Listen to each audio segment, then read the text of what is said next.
बिस्मिल्लाहिर्रहमानिर्रहीम। नमाज चाश की फजीलत क्या है और इसकी कितनी रकातें पढ़ी जाती है और इसका वक़्त कब से लेकर कब तक है, तो आज की इस वीडियो में नमाज चाश के मुतालिक बयान करेंगे। आपसे गुजारिश है कि वीडियो को आखिर तक देखिए और अपने दोस्तों के साथ इसको लाजमी शेयर कीजिए ताकि उनको भी नमाज चाश पढ़ने का तरीक़ा और इसकी रकातें और इसका वक़्त कब से लेकर कब तक है ये मुकम्मल तफसील के तौर पर उन्हें भी मालूम हो सके। देखिए, नमाज चाश की बहुत ज़्यादा फजीलतें हैं, मुख्तलिफ फ़ज़ाइल अहादीस में बयान की गई है। एक दो फजीलतें मैं आपके सामने बयान करूँगा। देखिए, हज़रत अबू ज़र रज़ी अल्लाह ताला अन्हु की हदीस मुस्लिम शरीफ में है, नबी करीम सल्लल्लाहु अलैहि वसल्लम फरमाते हैं कि हर शख्स के ऊपर उसके एक एक जोड़ का शुक्राने के तौर पे एक सदका उसके ऊपर लाजिम है। तो हर बार सुबहान अल्लाह कहना ये सदका है, हर बार अल्हम्दुलिल्लाह कहना ये सदका है, हर बार ला इलाहा इल्लल्लाह कहना ये सदका है और हर बार अल्लाह अकबर कहना ये सदका है। इसी तरह भलाई का हुक्म देना ये भी सदका है और बुराई से रोकना ये भी सदका है। और शुक्राने के तौर पर 2 रकात चाश के वक़्त नमाज पढ़ना ये जो है शुक्राने की अदायगी के लिए काफ़ी हो जाता है। तो ये हदीस जो है अबू ज़र रज़ी अल्लाह तआला अन्हु की हदीस है, मुस्लिम शरीफ में है। इससे मालूम होता है कि चाश की नमाज जो शख्स पढ़ लेता है कम से कम 2 रकात, अगर कोई शख्स चाश की नमाज पढ़ लेता है तो उसके बदन का हर एक जोड़ का सदका अदा हो जाता है, क्योंकि हर शख्स के ऊपर उसके जिस्म का एक एक जोड़ का शुक्राना अदा करना और सदका देना उसके ऊपर लाजिम है। तो 2 रकात चाश की नमाज जब आप पढ़ेंगे तो इससे जो है ये हर जोड़ का जो है शुक्राना अदा हो जाएगा और उसका सदका अदा हो जाएगा। और इसी तरह एक और फजीलत जो है दूसरे हदीस में है, तिरमिजी शरीफ की हदीस में है। उस हदीस में ये बयान किया गया कि अगर कोई शख्स 4 रकात दिन के अव्वल के हिस्से में पढ़ लेता है तो अल्लाह तबारक व ताला फरमाते हैं कि मैं पूरा दिन जो है उसके लिए काफ़ी हो जाता हूँ। जैसा कि हज़रत अबू दरदा या हज़रत अबू ज़र रज़ी अल्लाह ताला अन्हु की हदीस है, तिरमिजी शरीफ में हदीस नंबर 486 है गालिबन। हज़रत अबू ज़र रज़ी अल्लाह तआला अन्हु फरमाते हैं कि नबी करीम सल्लल्लाहु अलैहि वसल्लम ने फरमाया कि अल्लाह तबारक व ताला फरमाते हैं, इब्न आदम इरका अली मिन अव्वल नहारी 4 रकाआतिन अक्फिका आखिरा औ कमा क़ाल सल्लल्लाहु अलैहि वसल्लम, कि नबी करीम सल्लल्लाहु अलैहि वसल्लम ने फरमाया अल्लाह तबारक व ताला फरमाते हैं कि ए इब्न आदम, दिन के अव्वल हिस्से में 4 रकात मेरे लिए पढ़ लो, पूरा दिन में तुम्हारे लिए काफ़ी हो जाऊंगा। यानी जो जो मुश्किलात, जो जो परेशानी, जो जो ज़रूरियात आपके हैं, जो जो हाजतें आपकी हैं, मैं तमाम हाजतें आपके लिए पूरा कर दूंगा, आपकी तमाम ज़रूरियात को पूरा कर दूंगा।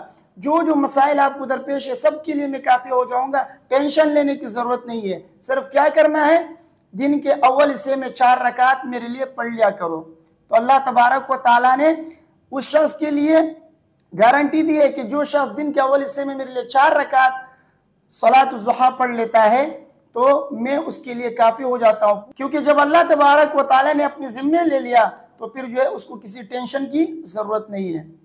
और इसी तरह हज़रत अनस बिन मालिक रज़ी अल्लाह तआला अन्हु की हदीस है, वो भी तिरमिज़ी में है, हदीस नंबर 473 है गालिबन। उसमें फरमाते हैं कि नबी करीम सल्लल्लाहु अलैहि वसल्लम ने फरमाया, मन सल्ला दुहा 12 रकातन बनल्लाहु लहु क़स्रन मिन ज़हबिन फ़िल जन्नह औ कमा क़ाल सल्लल्लाहु अलैहि वसल्लम। इस हदीस में नबी करीम सल्लल्लाहु अलैहि वसल्लम ने फरमाया कि जो शख्स 12 रकातें सलात ज़ुहा की यानी चाश की 12 रकातें पढ़ लेता है तो फरमाते अल्लाह तबारक व ताला जन्नत में उसके लिए सोने का महल बना देते हैं। तो सलात ज़ुहा की एक फजीलत हदीस में ये बयान की गई है कि जो शख्स 12 रकातें पढ़ लेगा तो अल्लाह ताला उसके लिए जन्नत में सोने का महल उसके लिए बना देगा। तो खुलासा ये कि नमाज चाश के पढ़ने की बहुत ज़्यादा फजीलतें हैं, इसलिए आपसे गुजारिश है कि आप खुद भी नमाज चाश पढ़ने की आदत बना लें और अपने घर वालों को भी इसके पढ़ने की तरगीब दें। इसकी बहुत ज़्यादा फजीलतें हैं। अब आते हैं इसकी तरफ के इसकी कितनी रकातें हैं। देखिए, कम से कम 2 रकातें हैं नमाज चाश की और ज़्यादा से ज़्यादा 12 रकातें हैं और मुतवस्सित जो है वो यानी दरमियाना वो 8 रकातें हैं और अफजल यही 8 रकातें हैं। यानी दरमियाना अगर कोई शख्स पढ़ ले तो ये अफजल है, तो 8 रकातें पढ़ना अफजल है। और बाज़ हज़रात नमाज चाश और नमाज इशराक को एक ही मानते हैं, वो कहते हैं कि ये दोनों एक ही नमाज है। तो वो नमाज इशराक को मानते ही नहीं, वो कहते हैं दोनों एक ही नमाज है। अगर शुरू में पढ़ लेंगे तो इशराक की नमाज, अगर आखिर में पढ़ेंगे तो ये जो है सलात ज़ुहा यानी चाश की नमाज हो जाती है। लेकिन ऐसी बात नहीं है, दोनों अलग अलग नमाजें हैं और अहादीस के अंदर भी इन दोनों का जिक्र अलग तरीके से किया गया है, तो लिहाजा ये दोनों अलग नमाजें हैं जैसा कि अहनाफ का कौल है। तो नमाज चाश की जो कम से कम रकातें हैं वो 2 रकातें हैं और बाज़ रिवायतों में हदीस में 4 रकात बयान किया गया है, जैसा कि वो हज़रत अबू दरदा और हज़रत अबू ज़र की जो हदीस थी, मैंने आपसे कहा कि अल्लाह ताला ने क्या फरमाया, इब्न आदम इरका अली मिन अव्वल नहारी 4 रकात। तो इस हदीस में 4 का जिक्र है। और इसी तरह हज़रत आयशा रज़ी अल्लाह ताला अन्हा की हदीस मुस्लिम शरीफ में उसमें फरमाया कि कान रसूलुल्लाह सल्लल्लाहु अलैहि वसल्लम युसल्ली दुहा अरबान थुम्मा यज़ीदु मा शा अल्लाह औ कमा क़ाल सल्लल्लाहु अलैहि वसल्लम। फरमाती हैं कि नबी करीम सल्लल्लाहु अलैहि वसल्लम चाश की 4 रकातें पढ़ा करते थे और फिर अल्लाह तबारक व तआला जितने चाहते इतनी बढ़ाते रहते थे, यानी उसके बाद फिर पढ़ते रहते थे जितना अल्लाह तबारक व तआला चाहते थे। तो इन रिवायतों के अंदर 4 रकात का जिक्र है। बहरहाल सलात ज़ुहा की कम से कम कितनी रकातें हैं, तो मैंने आपसे कहा कि बाज़ रिवायतों के अंदर 4 का जिक्र है और बाज़ रिवायतों के अंदर 2 का जिक्र है, जैसे कि हज़रत अबू ज़र रज़ी अल्लाह तआला अन्हु की जो पहले हदीस मैंने आपके सामने बयान की उसमें 2 रकातों का जिक्र है। तो 2 रकातें जो शख्स चाश की पड़ेगा तो उसके बदन के हर जोड़ का शुक्राना और सदका अदा हो जाएगा। तो इस रिवायत में 2 का जिक्र है। तो खुलासा ये है कि अहनाफ फरमाते हैं कि कम से कम 2 रकातें हैं, ज्यादा से ज्यादा 12 रकातें हैं। अगर आपको जन्नत में घर बनाना है तो 12 रकातें पढ़ ले, और अगर आपको ये चाहिए कि अल्लाह तबारक व तआला आपके पूरा दिन आपके लिए काफी हो जाए तो 4 रकातें पढ़ ले, और अगर शुक्राना अपने जिस्म का अदा करना चाहते हैं तो कम से कम 2 रकातें पढ़ ले। बहरहाल आप अपनी तबीयत को देखते हुए सलात ज़ुहा आपको पढ़ना चाहिए।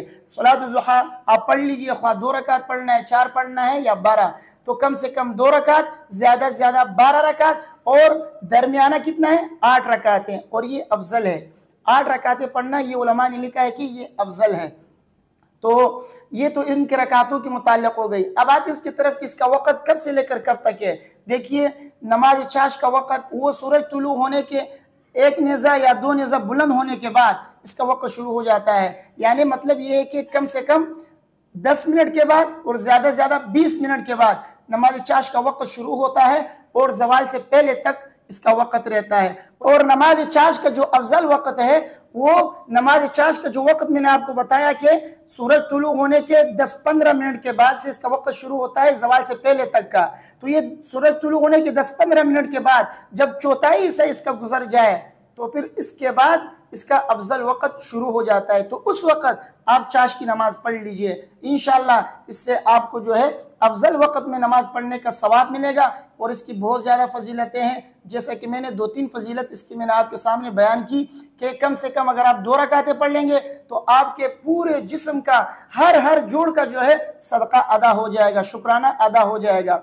और अगर आपको जो है चाहिए कि अल्लाह तबारक व तआला आप पूरा दिन आपके लिए काफ़ी हो जाए, आपकी ज़रूरियात को पूरा करे अल्लाह तबारक व तआला, तो कम से कम 4 रकात अव्वल हिस्से में पढ़ लीजिएगा। और अगर आप चाहते हैं कि जन्नत में अल्लाह ताला आपके लिए महल बनाए तो फिर आपको 12 रकातें नमाज चाश की पढ़नी होगी। 12 रकातें पढ़ लीजिए, इंशाअल्लाह अल्लाह तबारक व तआला जन्नत में आपको सोने का महल बना देंगे।